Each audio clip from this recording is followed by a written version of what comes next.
Welcome to Emerald City. As you can see, it is just as magnificent as you might expect. This is where Oz the Great and Powerful is once again ruling over his minion of munchkins. And guess what? I found him, James Franco. There's kind of iconic roles when somebody says you're going to play Bond. You're playing Oz. Is that a huge undertaking? Is that intimidating at first? Or do you say, yes, let me...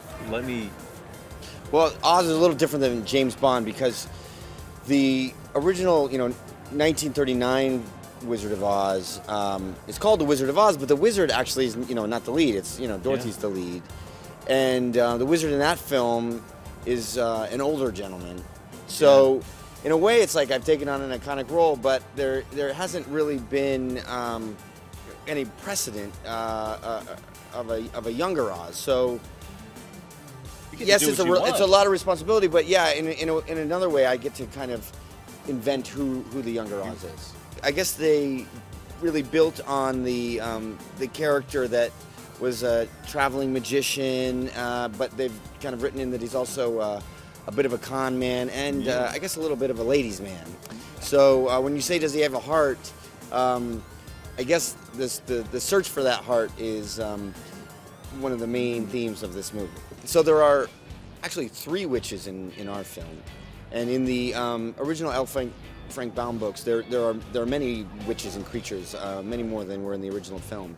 And so Mila Kunis plays the witch called Theodora, who is one of 2 witch sisters, the other played by Rachel Weisz, and she's the first person that greets Oz, the Wizard of Oz, in the land of Oz.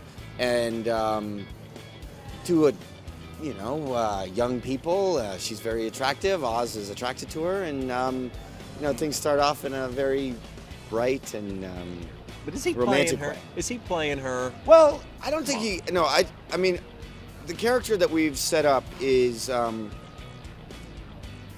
he's not a bad guy. It's just that I guess because of his life circumstances, he's growing up. He grew up on a farm in Kansas. His father, it was very hard, and so he does everything he can to succeed. He depends too much on success for satisfaction, and so that has cut him off from having any kind of long-term relationships because he feels like he always has to just be devoted to his work or climbing to the top. And so when he meets any young lady who's pretty, he probably will make a play for her, but without intentions of having a long-term thing. Why jump on board and be evil? First off, she's not evil. What is she? She's misunderstood. There's not evil. There's not pure evil in her. She's actually a very nice girl who gets her heart broken. And this is just what happens after your heart gets broken by a boy.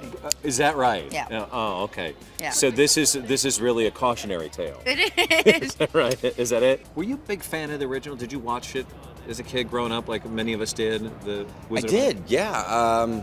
What are your memories? What do you recall when you look back? Well, actually, I had an even close relationship to the books. I read all of the Baum books. I think there were 14 or 15, and so those were some of the first books that I read on my own. I'm a big reader. I'm an English student now, and actually, the Oz books were some of the first books that I read. So I've had a very close relationship to the world of Oz for a very long time. There were books that my parents used to read to me in Russia that were Wizard of Oz books, based off of Wizard of Oz. They had a different title to them. I didn't know there were 14 of them based on. Yeah. And so when I came to the States, I didn't know there was a movie. And I saw the first book I ever read in English, the first full book I ever read was The Return to Oz. That was the first book I ever read. Really? The first movie I ever saw in the movie theaters was not Wizard of Oz. It was Free Willy, on a side note. But the first movie that I ever saw on television that I was completely and utterly enamored with truly was Wizard of Oz. It was on CBS. For those who love the original, should Yes. they expect more of the same or something completely new? God, it's such a hard question to answer. It's the same in the sense of I do think it captures the magic that the original had. But it's completely different. It just is. It's a little, in my opinion, a little bit darker. a little more grounded. There is no singing, there is no dancing. I think it's just as There's no singing, there's no oh, none of that? well. A little bit of that? Yes, a very little bit. Okay. Very, very little bit.